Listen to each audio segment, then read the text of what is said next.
ओम श्री सतगुरुदेव भगवान की जय। भजन की शुरुआत। महाराज जी के घर से 2-3 फरलांग दूर एक बगीचा था। वहां एकांत देख महाराज जी उसी बगीचे में झाड़ियों की ओट में बैठ गए, चिंतन में लग गए। आरंभ के 4-6 दिन तक लोग समझ ही न सके कि वे कहाँ चले गए। क्रमशः लोगों ने पता चला तो वे अटकल लगाने लगे कि इन्हें हो क्या गया, कोई बीमारी तो नहीं हो गई। किसी ने कहा कि जब से लंगड़ू बाबा मिले हैं तभी से ऐसा लगता है कि उन्होंने कोई जादू टोना कर दिया, कोई मंत्र पढ़ दिया। लंगड़ू बाबा।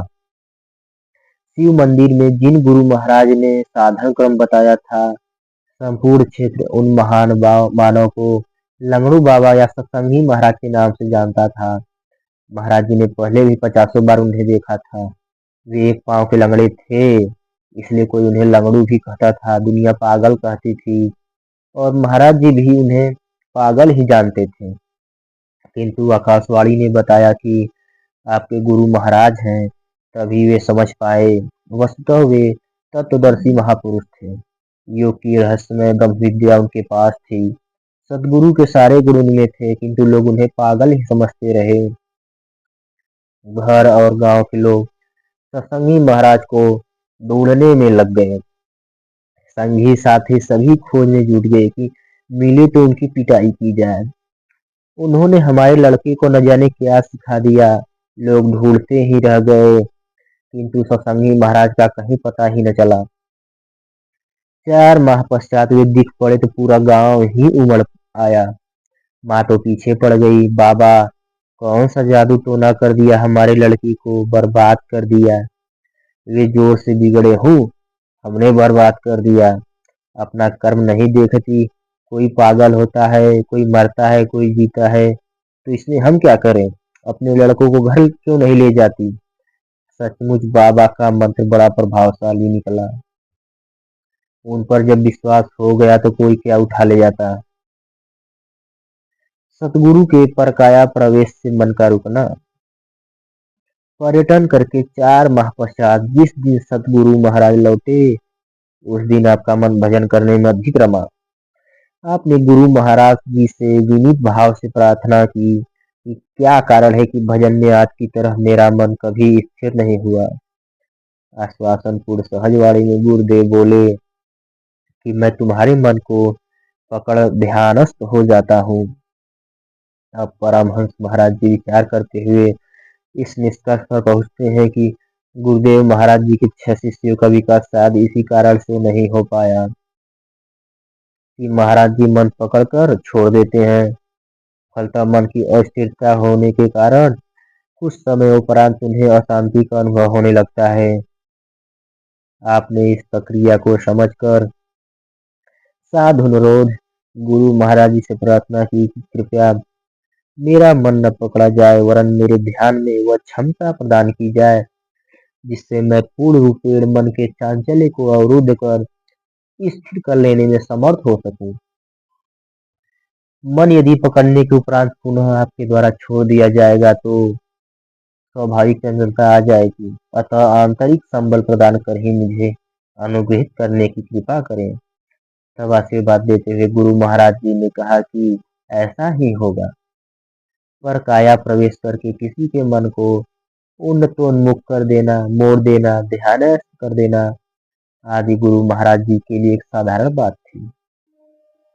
इस विलक्षण प्रक्रिया के द्वारा मुमुक्षु साधकों के लिए परम कल्याण का पथ प्रशस्त हो जाता है, किंतु भजन की उत्कट लगन के कारण अब स्वयं करना चाहते थे।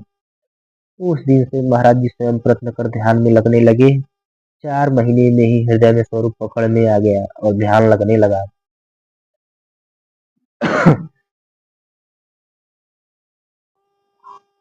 साधना क्रम।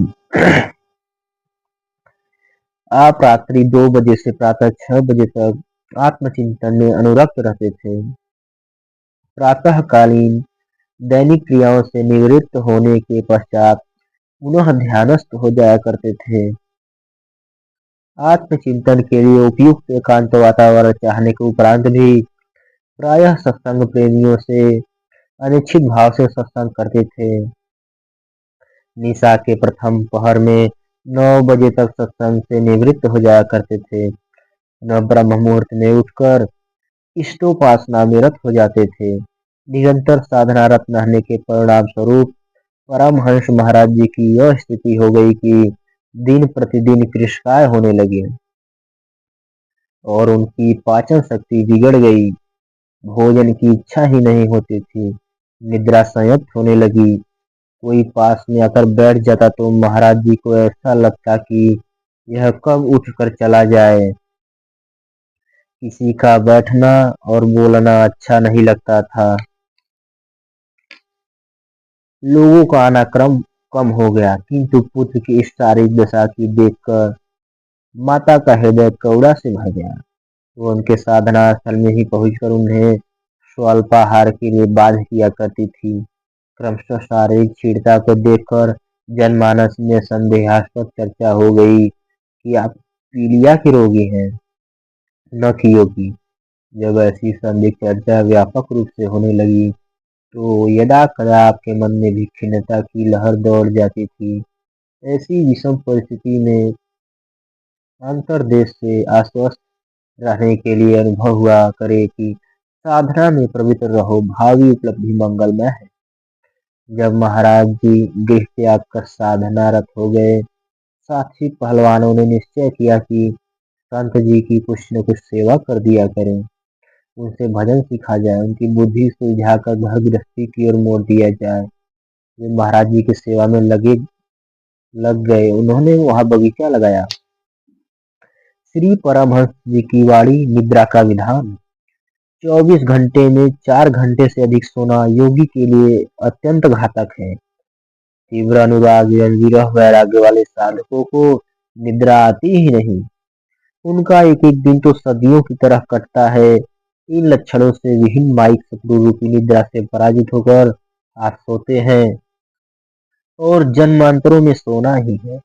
योगी के लिए स्वान निद्रा का विधान बताया गया है। जिस प्रकार रात्रि में पत्ता हिलते ही कुत्ता उठकर भौंकने लगता है, उसी प्रकार योगी भी इस भय से चिंतित निद्रा लाभ लेता है कि कहीं विजाति परमाणु आक्रमण न कर दे।